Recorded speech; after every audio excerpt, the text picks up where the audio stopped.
But, yeah, we just talked about that actually. 10:30. Okay, so I think another very valid question for the final is going to be something, Q, this is your thermal energy, equals C sub P M delta T. And this is fundamental to the heat capacity of your system. Another thing, now if I wanted to calculate, so this is also an energy equation, thermal energy equation. If I wanted to turn this guy into a power equation, what would I do? Divide it by time. So there's a couple ways to do that. I'll write it a couple different ways. Q over T equals C sub P M delta T over T.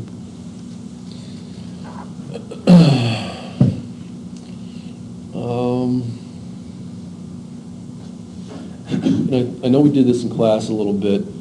Which of those, and there's three variables on the right side, which of those is most susceptible to being divided by time?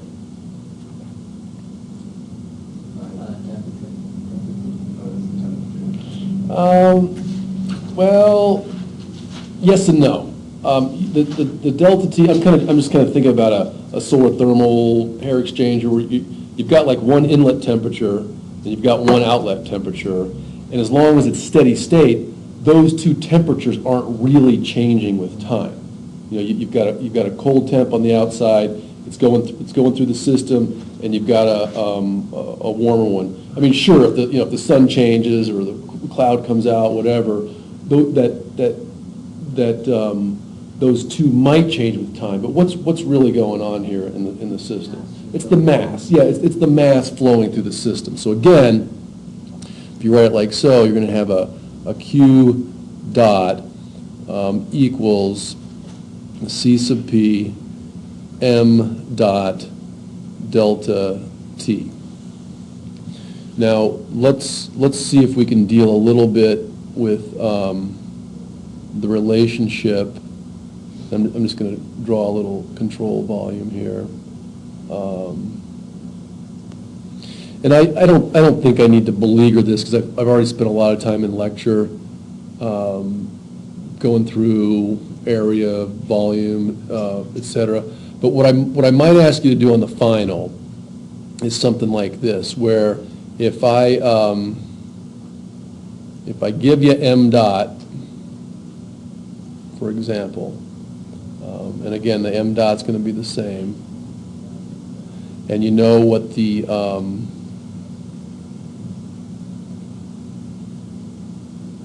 area is, I might, and you'll know what the density is. I might say, what's the velocity? What's the velocity of the air flowing through that thing? And I'm hoping you would be able to do something that, knowing what you do about, density is mass per volume, area is just length squared, velocity is length per unit time, and M dot is mass per unit time. So as long as you keep those three dimensions in your head, the mass, the length, and the time, and make sure that your algebra works out, you'll be able to tell me what the velocity is. That's something that I kind of want you to know, because you might show up on a job saying, well, I got 5 pounds per minute of air flowing through here. How fast is it going? Or on the other hand, the thing's flowing at 5 feet per second. How many kilograms per minute is that? And why would you want to know the kilograms per minute? Yeah, because if you don't know the mass flow rate, you're not going to know the power of the system. But in general, there's not a device out there to measure mass flow rate. You're going to be measuring velocity, right? Okay. So that's another kind of fundamental question you might expect to see.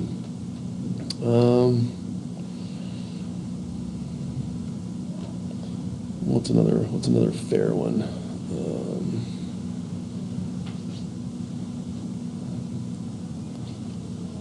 Belay off reviews. Oh, I know another pretty simple one.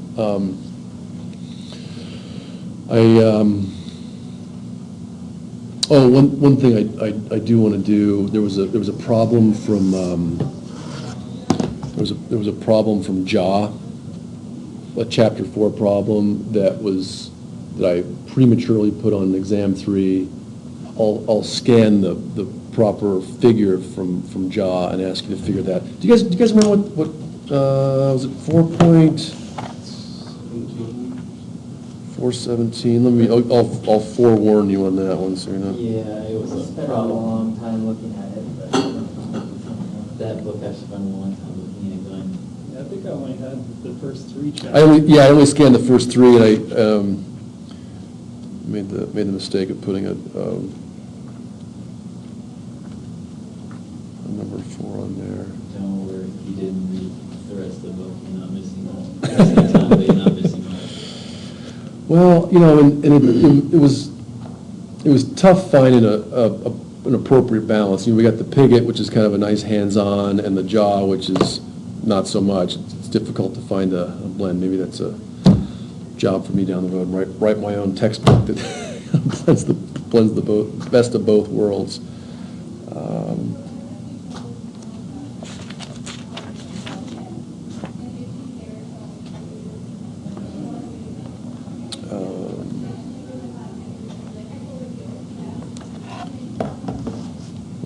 Let me go find that really quick here.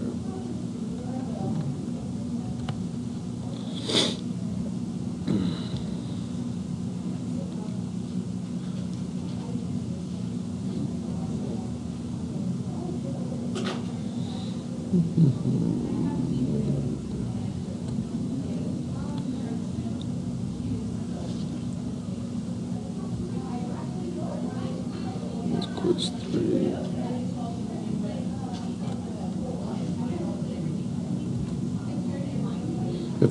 If that's bugging you, you can close that door.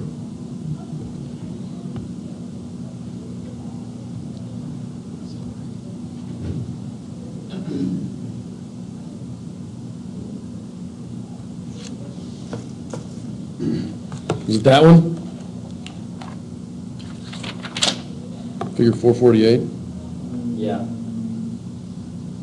Pretty sure. Okay. Oh, no, that's in Oh, Solartherm. okay. Yeah, I think I flew-barred that one for that, Solartherm. It's towards the end if there's. It's not 315. 4.1. 4.1. Oh, you figure 4.1. Okay. Yeah. Okay. What are the dimensions for 4.1? Yeah, okay, all right.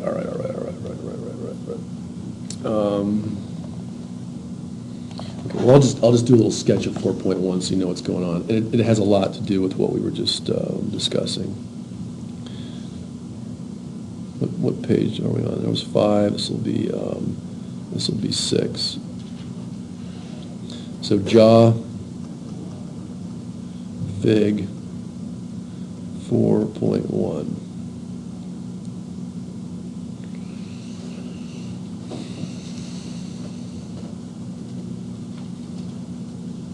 Okay, so what's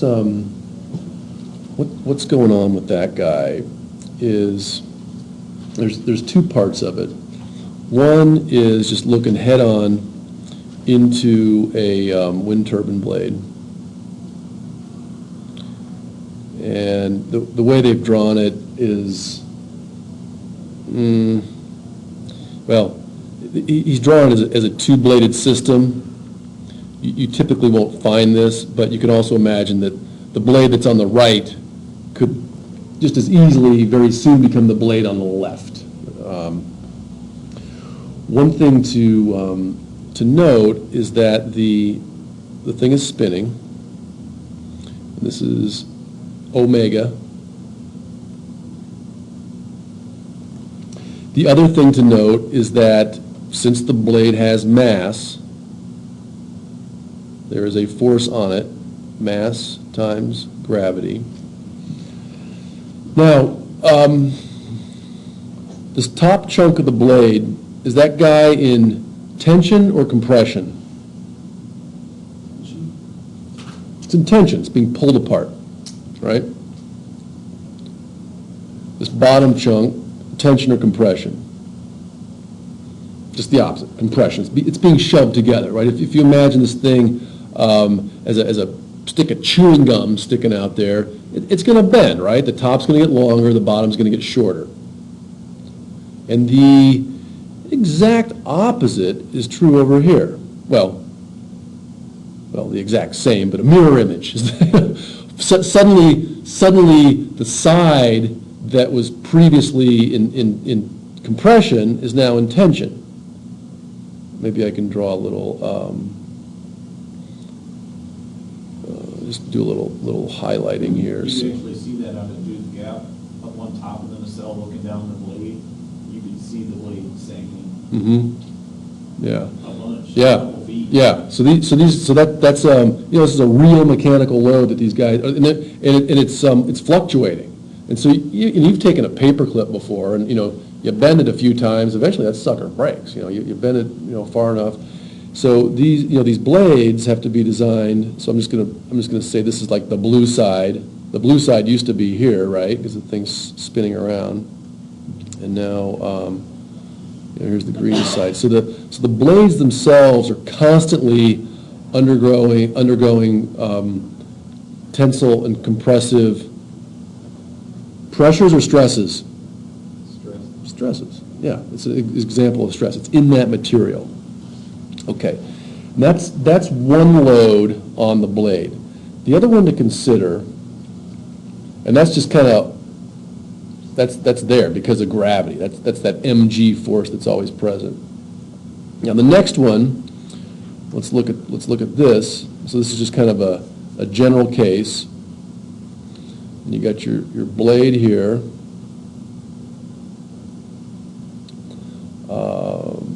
I don't know why I keep drawing this little skinny little root at the bottom. It's usually not there look like, but here's omega. So this thing is undergoing centrifugal force. You can imagine spin this thing even fast. Spin it fast enough, it's just going to fly right off of there, right? And there's overspeed protections, obviously, so it doesn't spin out of control. But where's the force the greatest? I'll write force at the root, and here's the force at the tip. And now this isn't the force from gravity, this is from the force of the thing spinning around. Imagine throwing a weight around. Can't be at the very tip, there's no force at all. Like at that very tip, because there's nothing out there pulling on it. I mean, the blade itself is pulling on itself. So yeah, imagine a hammer throw. This is a lot like somebody in the Olympics doing a hammer throw. It's that it's the cord between the ball and their hands that's under the tension. The ball itself really isn't under any force at all. So the force at the root is greater than the force at the tip. And that's why I've drawn this very poorly with a really skinny root and a larger tip. Now, so one thing to consider is that along this blade, we're just going to take a chunk out of it. We're just going to call this delta F, the change in force from the bottom to the top. It is changing, right? Because it's getting less and less as you move out there. What Jaw has written here is that delta F is, and I'm gonna write it like this, is proportional to Is that didn't come out that great. Proportional to. It does, in a sense, it's the same as equals, it just means that you don't know exactly what the coefficient is. You know, you just know that as one thing gets greater, the other thing gets greater in a linear fashion. Equals, this is omega dot, and that's how quickly the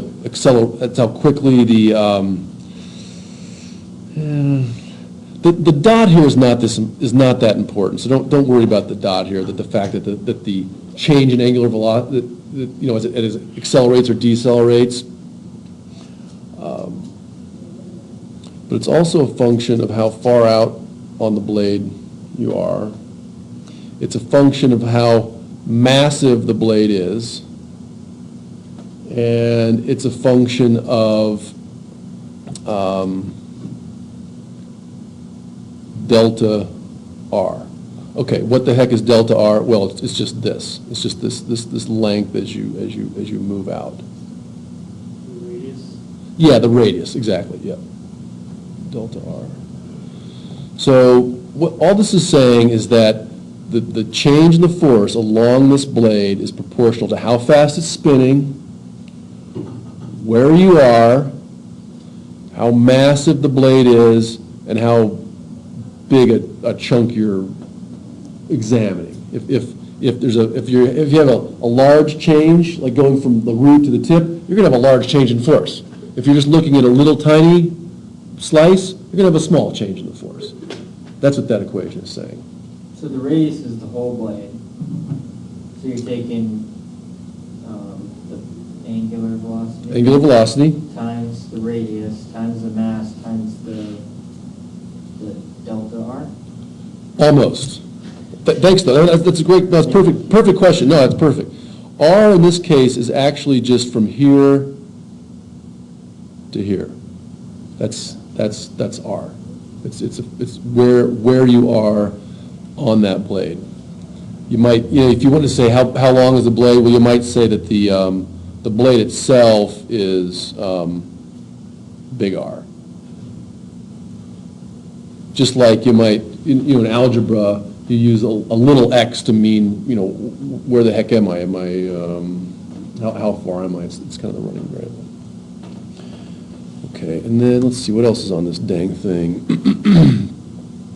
You have yet to grade this also. Yeah, I got to grade this one too. Integral force. So we looked at that.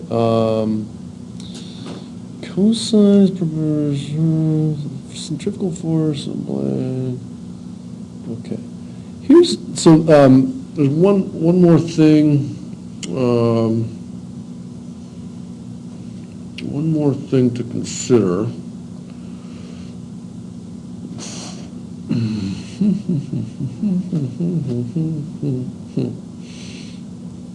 So we've drawn two views of the blade so far. One where it's kind of sticking there horizontally in gravity. One where it's vertical. But there's one more view to consider, and that's where the turbine. So here's the cell. If the turbine blade is not, so this is your, this is sort of your side view. And you've got your force centrifugal pointing out that direction.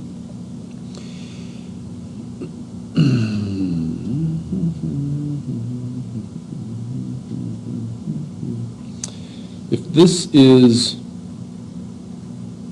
vertical, let's call that the Z direction for now.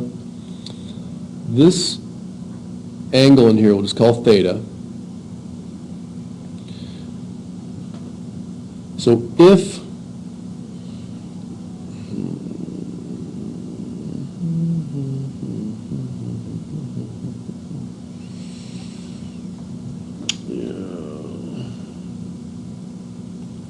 we've gone over the compressive stress, we've gone over the thing to consider is that this force centrifugal is a combination of a force in this direction and a force in this direction. And I'm just going to call this F X, and I'll call this F Z. So F C, the centrifugal force along the direction of the blade, equals the force in the X direction plus the force in the Z direction. Now, the thing to consider is if theta equals 0, so in other words, if you've designed your wind turbine in such a way that the blades are all in one plane, they aren't kind of in this conical shape. Does that make sense, that if they're sort of swept back, they're sort of a shallow cone as they spin around? Can you visualize that, where this is the tip of the cone, and then if we sort of back here draw a big, let me just change my, here's kind of this, this cone, right? So the tip of the nacelle is the tip of your cone, and then as these blades swing around, that's kind of the base of a big shallow cone. The whole point of this is that if theta is 0, if that cone is actually just a circle, imagine taking a party hat and flattening it. Now it's just a paper plate, it's a circle. If theta equals 0, then FC equals FZ and FX equals 0. It just means that all of the force on that blade is sort of pointing, well, in this case, up. But as it goes around, it's just pointing out. There's no force pointing backwards. And the subtlety there is that not only is that poor blade, in this case, let me see here. Not only is that poor blade sort of doing this tension compression thing every time it goes around. In this scenario, it's also getting bent. So it's getting bent up and down from being in gravity, tension and compression. It's getting stretched from being slung around like a hammer. And if it's not all in one plane, it's also getting bent by the wind. So it's getting all kinds of stresses on it. Yeah? And that's also the reason they're not on a vertical plane. I mean, it would be like the most efficient if you could just put it vertically. Yeah. But they're actually pulled it out because they have to account for that cone to keep it away from the tower. Oh, yeah, good point. Yeah, it's It's like a 2-degree geometric 2 constraint. degrees off. So you're not smacking into the tower. Yeah, that's a safety factor too, because these guys are deflecting. That tip is deflecting from the strain inside the blade, and so yeah. And as I guess as I've drawn it here too, you don't want to be. Well, I think maybe the way I've drawn it, you are going to smack into the tower. So as Tim was saying, yeah, you've got to hold the thing up off the ground, so they've got a geometric constraint of not hitting the tower. So a lot going on in the blade, and that's what that figure 4-1 is all about. So if it was suspended in the air, you wouldn't need that then? So you're not hitting the tower? Well, you wouldn't hit your cable. You'd still have your some kind of Be attached to something. tether. Yeah, unless you're. Yeah, and that's really fundamental. If it's not attached, then you can't collect energy because you need to have a Wireless transmission. yeah. Shoot a laser down. Induction. Yeah. Well, technically, you could get away with it if your cable was the thing that was attaching you to it. So if it was flying behind something, Yeah, You could use it and yeah, then, like, yeah.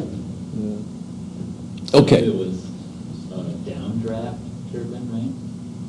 Of the wind, nothing up. The ones that don't have tails. Oh, yeah, yeah, what are those, downwind instead of upwind pointing, yeah. Okay, that's the 4.1, we got about 10 minutes left. I think that's that's probably enough for that, oh, yeah. One last question. So that was, 6, 7. And this 7 question is going to be similar to number 5, and it's going to have a lot to do with heat capacity, but I'm also going to throw in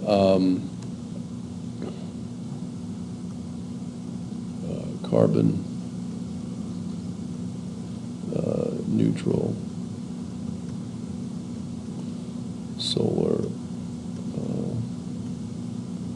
thermal. And here's what I'm going to ask you to do on this guy.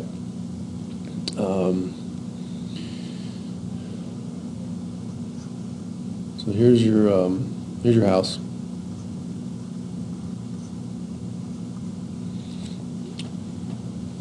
And in one scenario, what I'm going to give you is, and this might be a good prelude to taking 214 in the spring too. There's a lot of in the energy storage and distribution. You're going to be asked to deal with a lot of different energy types.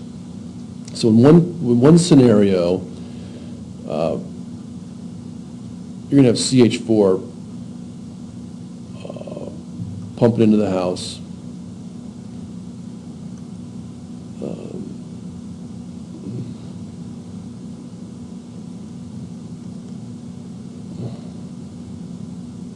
Have a little fire going, burning it.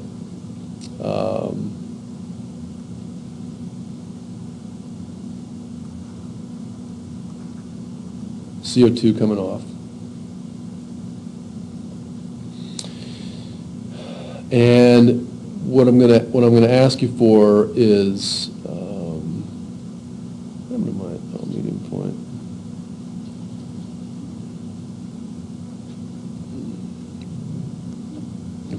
I'm going to ask you for is the sort of the dollars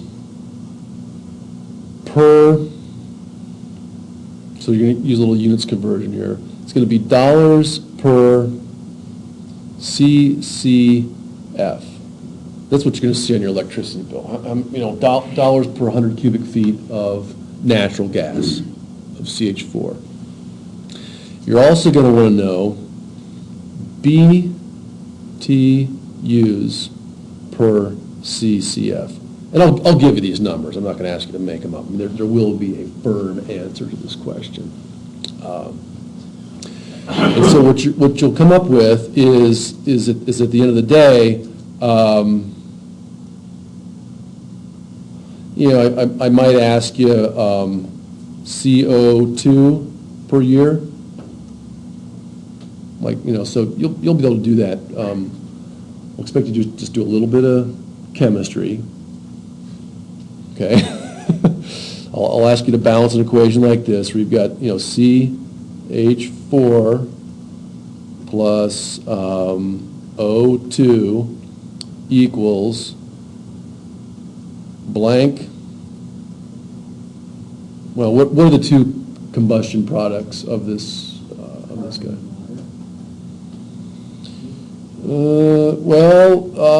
You're not going to have pure carbon coming off here, I'll guarantee you that. If you did, you'd be making diamonds or carbon nanotubes in your base. That'd be great, though. not just carbon. I mean, you know one of them already. We'll assume pure combustion, so no CO, just CO2. Plus, the hydrogen has to go somewhere, it's an NH2O. Those are the two pure combustion products.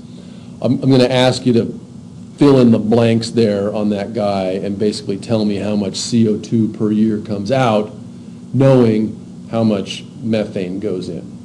So that I little know, I never algebra. went over that in this class, but sure. Well, I'll do it now then. Let's just do it now. I know it's like more of a 101, 102 thing, but let's just nail it right now. So, if I've got, well, let's just start with the carbons. If I've got one carbon on this side, I'm going to have one carbon on the other side, right? And if I've got 4 hydrogens on the left side, I better have 4 hydrogens on the right side. So for every water molecule, there's 2 hydrogens, and so now I've got 2 of those guys. So now, the only thing I haven't done is balance this side of the equation. I'm not even going to ask you this, but how many oxygens do I have on the right side of the equation? I've got 2 here and 2 here for a total of 4. So now if I pop a 2 here, I've got 4 oxygen, so I've got 1 methane molecule coming in. It's going to burn 2 oxygen molecules, and out the chimney is going to come 1 CO2 molecule and 2 water molecules. That's that guy. So there's the number I was looking for. 1. I have to ask a different question. Yeah. Well, no, but I think you know how to balance the thing. So I might say, okay, how much CO2 came out? Now, the next, I'm going to ask you to just compare this system with an alternative system. Medium point, let's get the color going here in black. Or instead, so versus your house.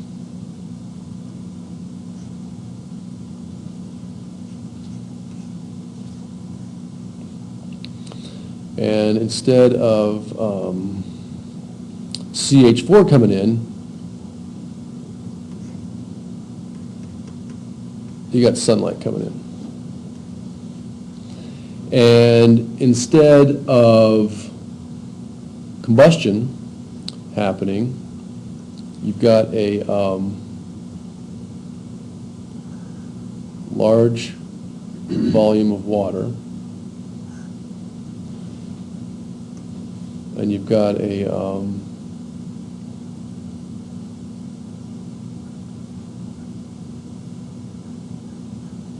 heat exchanger. So what I'm gonna ask you to do in this problem is tell me, in order to go carbon neutral. So again, I'm gonna tell you how much energy is going in. I'm gonna tell you about how big the house. We're gonna assume that the house is large enough to absorb enough solar radiation. I'm just gonna ask you how much water you need to make it through a season. Is that, and you kind of know ahead of time what equation you might use that to figure that guy out? Figure how big a volume of water you might need? You got the heat capacity, mass, times delta T. Yeah, exactly. So just to review, and you're on the right track there, Corey. So you're going to know how many BTUs per cubic foot of methane's coming in. So you're going to know how much energy went into that system from the methane. And what you're going to need to know is how much energy you're going to need to store in that volume of water. They're going to be about equal. So obviously the more energy that's coming in from that CH4, the more energy is going to need to stay in this tank. I'm going to tell you that you can't boil it. So you're gonna have to stay under 100 Celsius. You can't just keep putting it, you might say, oh, just use a little tiny cup of water, just keep pumping energy in there. You'll have to keep it below boiling. So, yeah, just like you said there, this will be your key equation. And so you'll know what the specific heat of water is. You'll know that volume is equal to, well, what is volume? What is the relationship between volume, mass, and density? I always have to kind of start from scratch. Density equals mass per volume. So you just move this equation around a little bit and say that volume equals mass per density.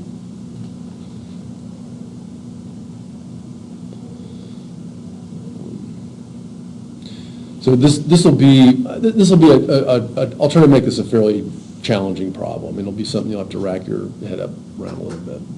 But I'm going to give you a week to do the final anyway. I'll shoot it out there on Monday. I'll leave it open for a week. You can come back to it. Look at it. Take your time. I just want it to be something where you're not like panicked and you think, oh, I got to solve all this in 3 hours. So I kind of like to treat it more like a take-home final. Does that sound good? And if you guys want to collaborate a little bit, I nothing I can do to prevent that, but just try not to turn in the same wrong answer. You know what I'm saying?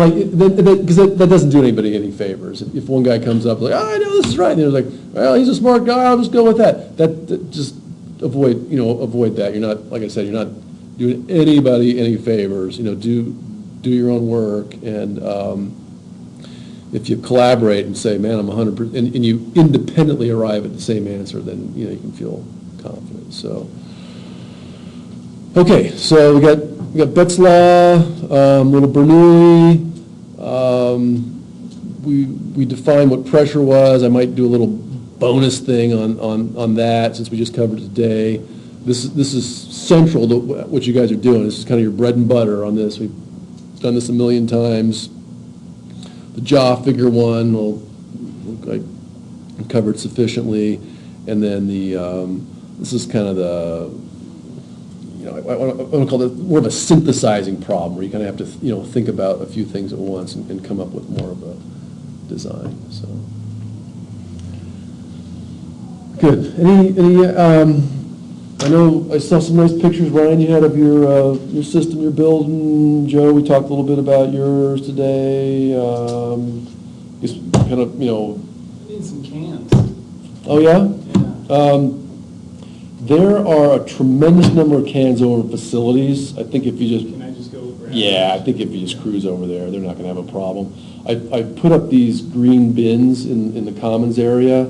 I go digging through them all the time. I got a big old cut on my fingers, piece of broken glass in one. Just be careful though. Go get a tetanus shot? Yeah, man. So, and I don't think the university's like making big bank on it either, so it's not like you're stealing from the university by getting some Wait and cans. see Vicki Watson, I'm sure she'll have something. So, who did I gave some cans. I gave you a Yeah, bunch of cans. use all those. Those have been kicking around under my desk forever. Oh, yeah, you can't use Coors Light cans either. Don't stack so well. And, Oh, I mean, I yes, built, They're different dimensions, aren't they? Yeah. they're taller.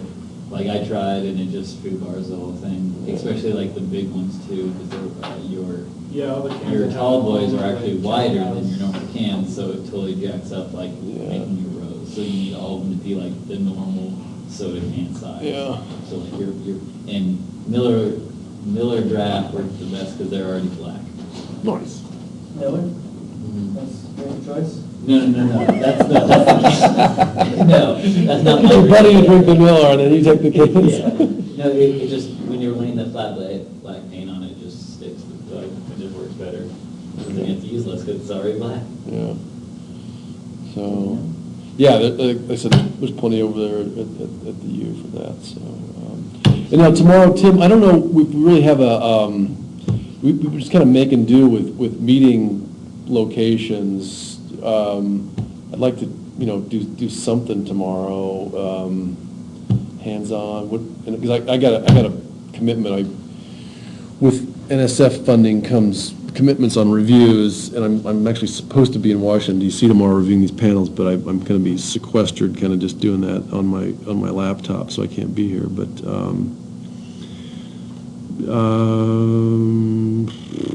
should we, Go get cans at facilities. Work on our projects. I'll put mine in another weekend wasted, I'll put mine in this weekend.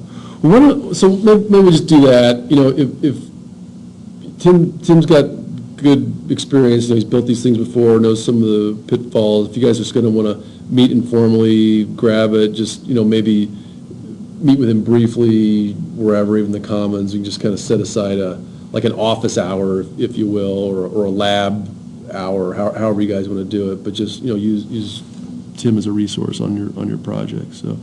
And then, how are you feeling about your project there, Dustin? I need to come to one of the classes when Tim was doing it. Mm-hmm. Didn't say much, but I was wondering about getting the money to get the materials. I was going to pop over to Ace right now and price their packs. They don't have glycol. Oh, okay, okay. Pack 5 of glycol I found was $2.40 for 5 gallons. Yeah, shoot, if, like I said, there's a couple different ways. If it's, relatively inexpensive, I think we can get away with reimbursing you. It won't be that big a deal. It might be a little bit easier and I think we have an account now at ACE. If you just get the SKUs, get the prices, I can have Kelly call over to ACE and do the purchase that way with our account, so you don't have to involve your own money. That might be a little cleaner, at least from the university side, just to have them pay for all that, so. How much did you say for this glycol? What I found was $239.99 for 5 gallons. Yeah. I went to Walmart and get the RV antifreeze, which is the same stuff, Mm. and it's $3.99 a gallon. So you're looking at like $20 to fill your system. Yeah, I thought it was just that much difference between pure glycol and You don't want to use pure glycol. Oh, you have to mix pure I was gonna glycol. mix it. But did you go to O'Reilly's and ask for their bulk? They sell it in like 5-10 gallons at O'Reilly's. Yeah, and it's not near that much. Yeah, They sell it you can get it. It's just a Presto. I would go with the RV stuff though, because that's not toxic, you can pour it down the drain. Whereas if you buy glycol now, Yeah, that's not. you've got to figure out how you're going to get rid of it Mm. when you're done. mhm. Especially the So it's high. up to Walmart, you guys. Yeah, and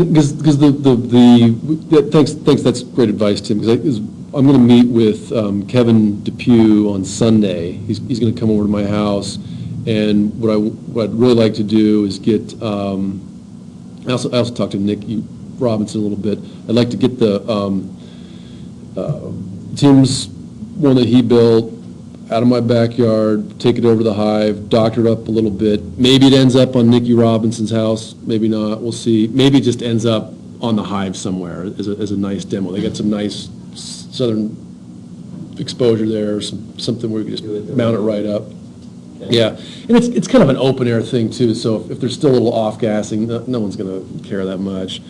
And then I've got this, giant, 300 gallon tub that works pretty well, needs a little doctoring up, but we could use that as a big blue, there's the big blue vat right there. It's not gonna, make, Missoula warm through the winter, but it's just, good experimental base. So I'll try to get those two things over to the Hive this weekend. Make my wife happy with that too. Like I said, with Kevin Depew. And then, so I can help you out on those, those two things. So with my project, Yeah. which I don't have a project, but Yeah. I'm helping out with. If you can just co-author these guys, just help them with the figures, help them with some of the equations, some of the writing, research, that, Okay. I'll feel okay about Because that. I'm also kind of working with Will too, Yeah. and he's got his thing, I don't know he's under the impression that we need a CAD drawing or something like that, and I just don't have that on my computer anymore. Mm. Send it in. My drawing was on PowerPoint. Yeah, I would think that's probably as easy as anything, pretty base shapes and stuff. that's, yeah, Or yeah, you can just, do the old school graph paper and scan that stuff in. yeah. You can follow that. Some kind of drawing would be fine, yeah, I'm not requiring that you know CAD to do this class, but just I'm gonna something. draw it on, graphic paper. Okay. Scan it in. That's good. Okay, as long as that's fine. Yeah. Yeah. And when are those proposals due? Well, the final project, and I've read all the proposals, those are fine, so let's just, my grades are due a week from Tuesday. My grades are due in 13 days at midnight. So it'd be nice to have something So by next Thursday. by the end of next Thursday. week, yeah, I could spend a little time. You're not gonna get final pictures, because we still gotta, the way I'm building the frame, we're just gonna weld up some angle iron and stake it and guide wire it in the ground. Okay, But you're fine with, basically the measurements you want are, you have the watts that you're gonna be receiving just by the area. Mhm. The absorber, yep. and then just how, the velocity of the mass moving through. Yeah, That's what it is. yeah, I know in the description, I said I'd really like to have some data. I think we got set far enough behind with the hydrogen fueling station move that I'm not gonna be a stickler about data. I just wanna see that, you're putting some effort in and getting some hands-on learning out of Oh, it, yeah, so. Joe, you're gonna have to, unless there's someplace that you know around here,